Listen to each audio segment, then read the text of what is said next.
أعوذ بالله من الشيطان الرجيم. بسم الله الرحمن الرحيم. إذا وقعت الواقعة ليس لوقعتها كاذبة خافضة رافعة إذا رجت الأرض رجا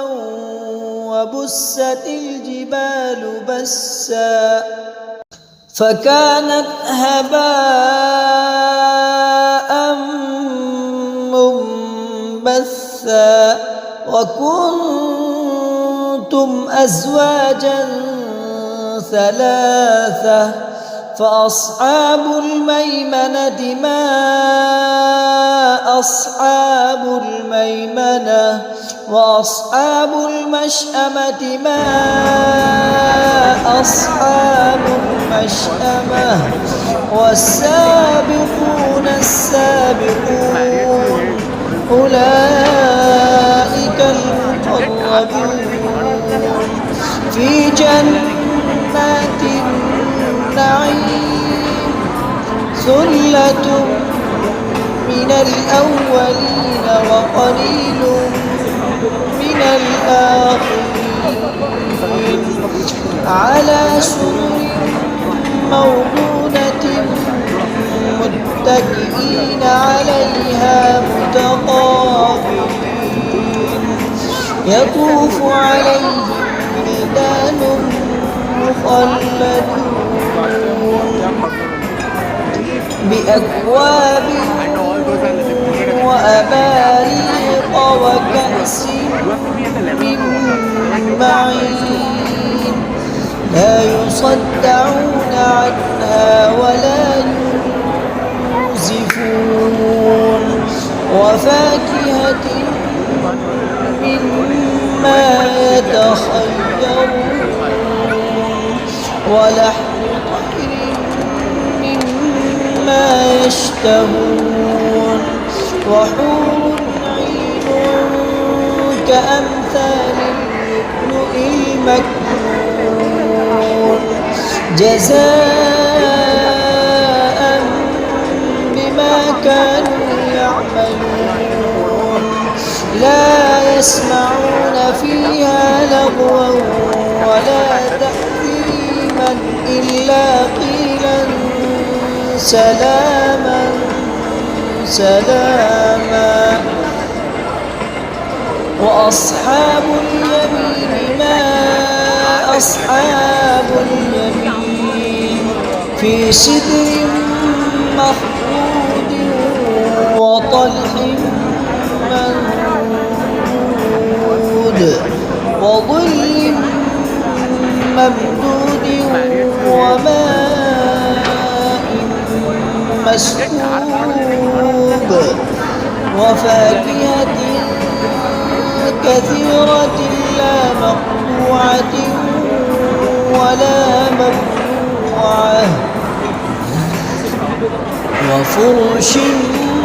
مرفوعة إنا أنشأناهن إنشاء فجعلناهن أبكارا عربا أترابا لأصحاب اليمين ثلة من الأولين وثلة من الآخرين وأصحاب الشمال ما أصحاب الشمال في سموم وحميم وظل من يحموم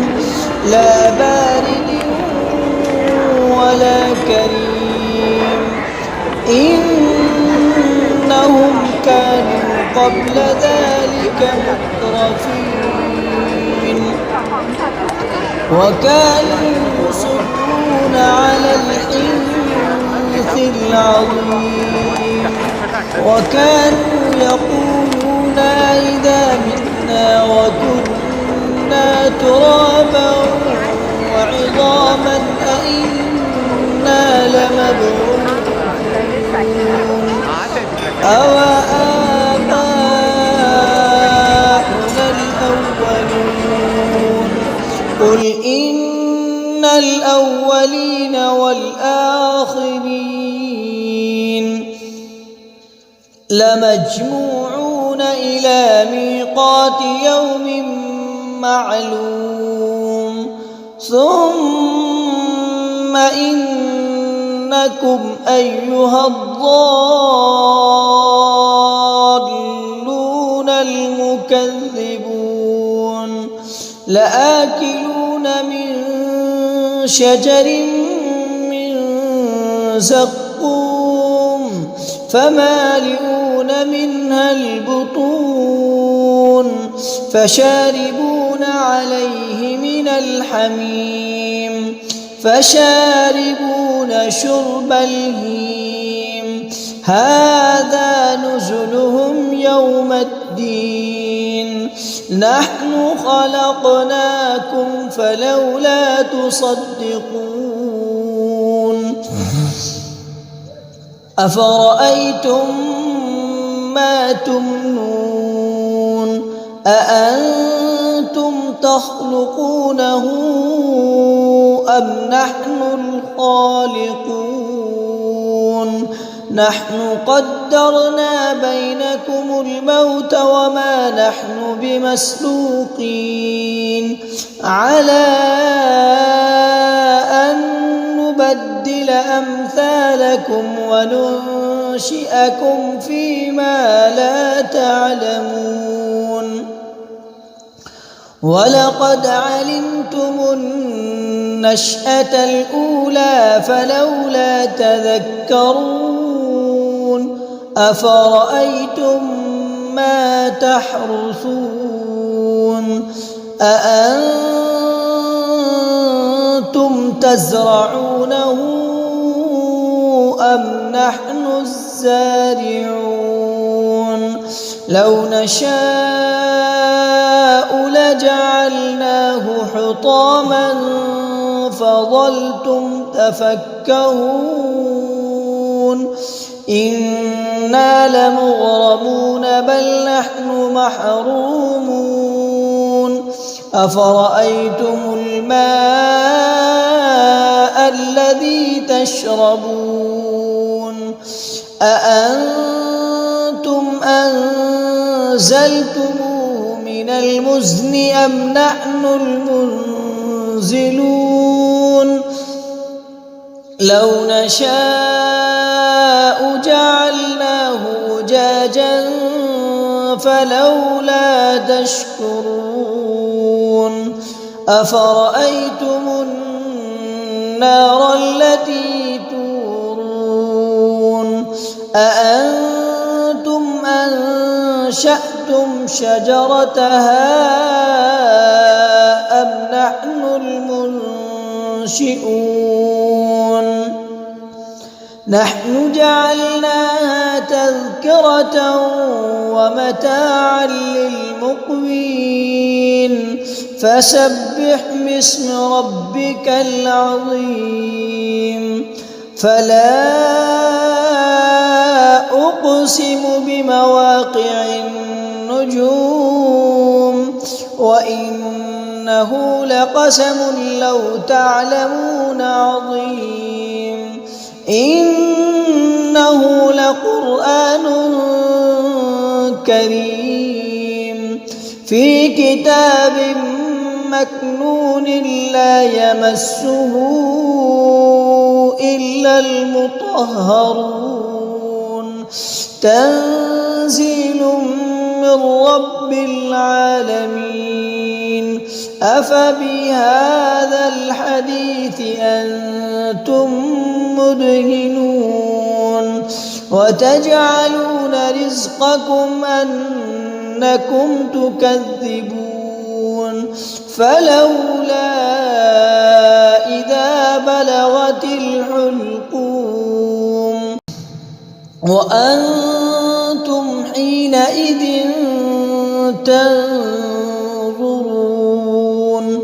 ونحن أقرب إليه منكم ولكن لا تبصرون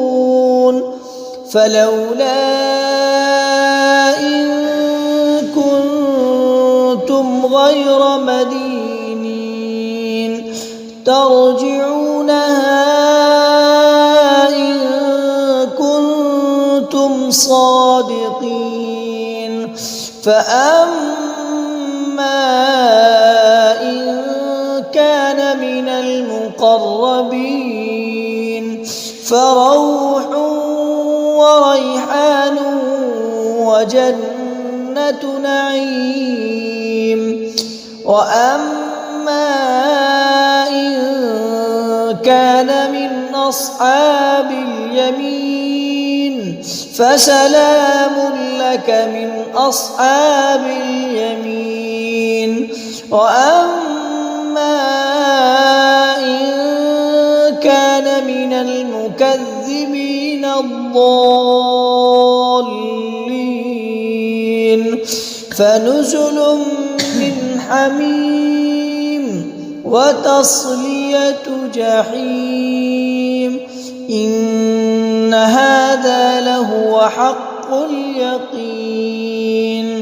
فسبح باسم ربك العظيم صدق الله العظيم.